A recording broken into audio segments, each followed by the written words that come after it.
tekereza umuntu atwitse ikibumbano cy'umukinnyi ukunzwe ku isi akabifata amashusho akayashyira kuri Instagram avuga ngo uyu niwe muburo wa nyuma w'Imana. Ese uyu muntu ninde?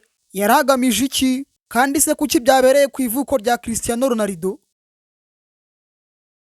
Uyu munsi tugiye kubagezaho inkuru ikomeje kuvugisha benshi ku isi, aho muri Portugal ku ivuko rya Cristiano Ronaldo atwitswe ikibumbano cye mu buryo bwateguwe neza, byatumye polisi itangira gushakisha uwabikoze uruhindu. Ku wa kane tariki 22 Mutarama 2026 ku kirwa cya Madeira muri Portugal, ahavukira icyamamare ku isi Cristiano Ronaldo, habereye igikorwa cyatangaje abantu benshi. Ikibumbano cya Cristiano cyari kiri imbere ya mize ye, cyamenwe esanse n'umuntu wabigambiriye maze aragitwika. Nubwo cyahiye n'icyakongotse burundu, ariko byari bihagije gutuma abantu benshi bagira ubwoba n'impaka zikomeye. Igitangaje gikomeye si ukugitwika gusa, uwabikoze yifashe amashusho maze ahita yashyira ku rukuta rwa Instagram, ayaherekesha amagambo akomeye avuga ati uyu niwe muburo wa nyuma w'Imana. Aya magambo yahise atuma benshi bibaza bati ese uyu muntu yaragamije iki? Ese yari ubutumwa bw'iterabwoba cyangwa ni umuntu ufite imitekerereze idasanzwe?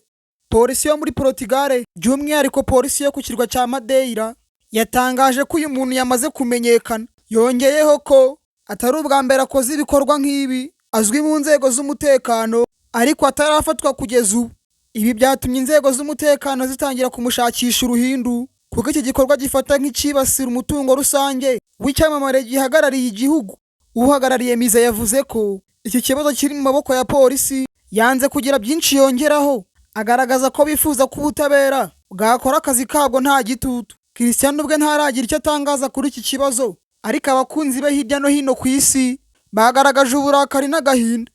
Iyi nkuru iratwigisha byinshi. Icyambere atwereka ko icyamamare gishobora no kuba intego y'abantu bafite imigambi itandukanye, yaba iya politike, yaba iyobokamana cyangwa iy'indwara zo mu mutwe. Icya kabiri, ributsa isi ko imbuga nkoranyambaga zishobora gukoreshwa nabi, aho umuntu akora icyaha ariko akabanza kugishyira ku mbuga nkoranyambaga ashaka kumenyekana.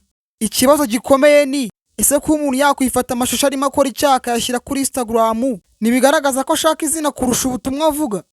Wowe urabibona ute?